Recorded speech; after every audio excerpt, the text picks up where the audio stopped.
مودی حکومت پر کھل کر تنقید کرنے والے بھارت کے معروف صحافی رویش کمار نے اپنے آرٹیکل میں انکشاف کیا ہے کہ نیو دہلی ٹیلی ویژن نیٹ ورک یعنی NDTV کو دنیا کے تیسرے امیر ترین شخص گوتم اڈانی نے خرید لیا ہے۔ الجزیرہ کے لیے لکھے گئے آرٹیکل میں بھارتی صحافی رویش کمار نے کہا کہ بھارت میں مودی حکومت کے خلاف مضبوط آواز سمجھے جانے والے نیوز چینل کو خرید کر آزادی، صحافت اور جمہوریت کا گلا گھونٹ دیا گیا۔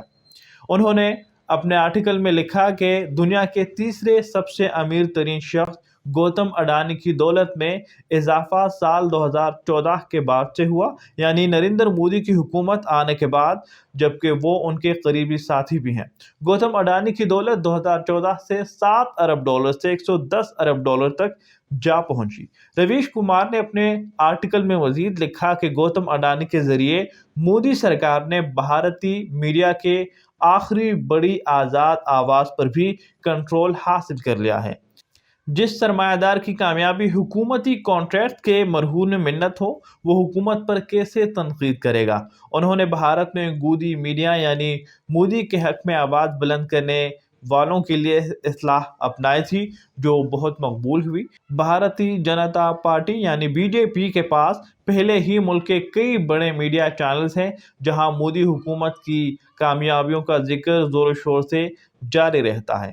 مودی حکومت کے میڈیا پر غلبے سے دنیا بھر میں آزاد اظہار پر چند سرمایہ کاروں کی کنٹرول نے اہم سوالات کو جنم دیا ہے۔ آرٹیکل میں مزید لکھا گیا ہے کہ امریکہ، برطانیہ میں بھی میڈیا کا چند ارب پتیوں کے ہاتھ لگنا ماڈرن ڈیموکریسی کے لیے خطرہ سمجھا جا رہا ہے، تاہم اچھی صحافت کے لیے پیسہ بھی ضروری ہے۔ واضح رہے کہ 25 سال تک NDTV سے وابستہ حکمرانوں پر بے خوف تنقید سے معروف رویش کمار نے گوتم اڈانی کے مالک بننے پر مستعفی ہونے کا اعلان کیا تھا۔